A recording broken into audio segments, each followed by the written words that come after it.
Salut, je suis une japonaise qui présente mon pays en français. Aujourd'hui, je voudrais vous montrer comment préparer le tempura. D'abord, je prépare la pâte. Dans un bol, je mélange bien un œuf avec l'eau et ajoute la farine. L'astuce numéro 1. Il ne faut pas pétrir la pâte. La texture de la pâte de tempura doit être fluide comme celle de la crêpe. Je presse la farine avec une cuillère et laisse-la couler au fond de l'eau. S'il reste de petits morceaux, c'est pas grave, on le laisse. Vous pouvez tamiser la poudre à l'avance pour que ça se dissolve plus facilement, mais je ne le fais pas. J'essaie de préparer les repas plus rapidement possible et moins compliqué possible. L'astuce numéro 2. Laissez la pâte au froid. Une fois prête, je mets la pâte dans le frigo. Elle doit être fraîche pour avoir la texture croustillante à la fin. Pour les ingrédients, j'utilise cette fois-ci la crevette, l'oignon, l'aubergine et les feuilles de perilla. Je coupe l'oignon à 5 mm d'épaisseur et mets un cure-dent pour que ça tienne la forme. Et l'aubergine, je coupe comme ça afin qu'elle cuise plus vite.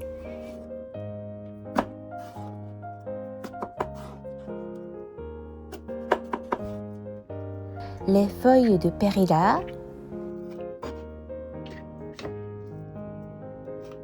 c'est tout. Pour les crevettes, d'abord, je retire les carapaces.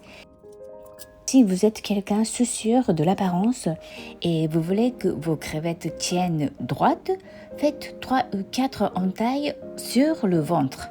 Comme ça, elles ne se plient pas. En temps normal, je ne le fais pas, mais juste je coupe une crevette pour vous montrer le résultat. L'astuce numéro 3.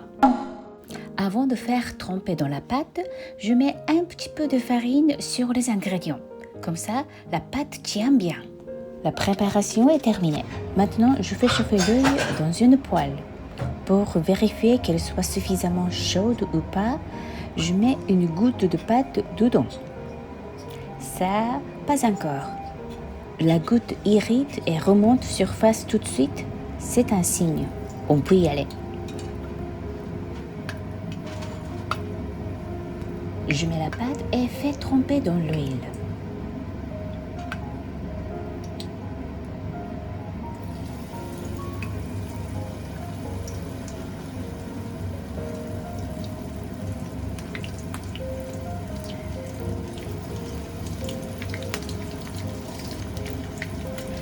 Je garde le four entre moyen et vif. Si on les cuit à basse température, ils ne seront pas assez croustillants.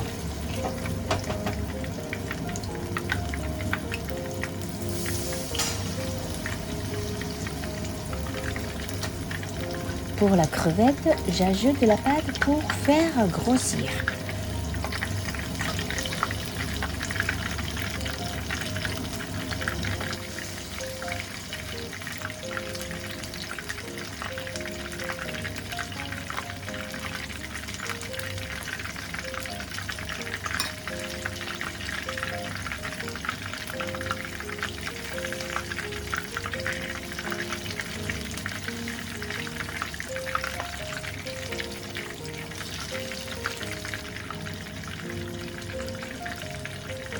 De temps en temps, je retire des miettes avec un filet.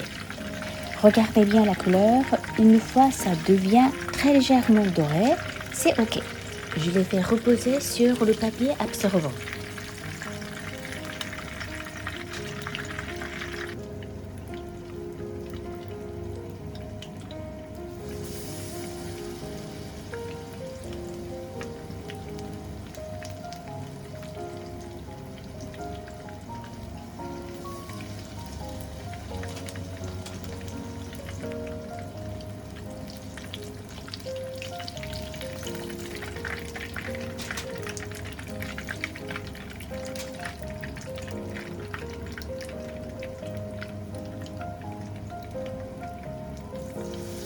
Pour les feuilles, je mets la pâte sur un seul côté.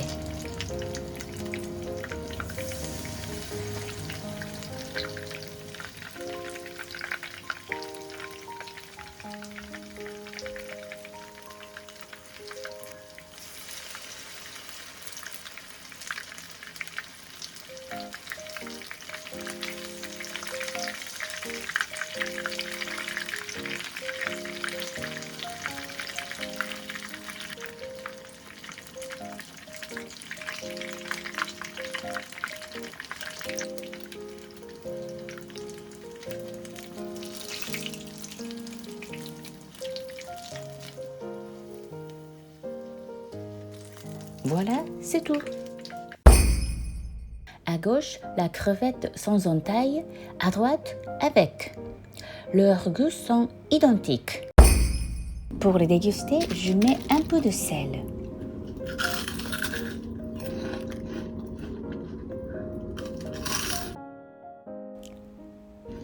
C'est bon. Bon, je vous laisse. Merci, à bientôt, Madeleine.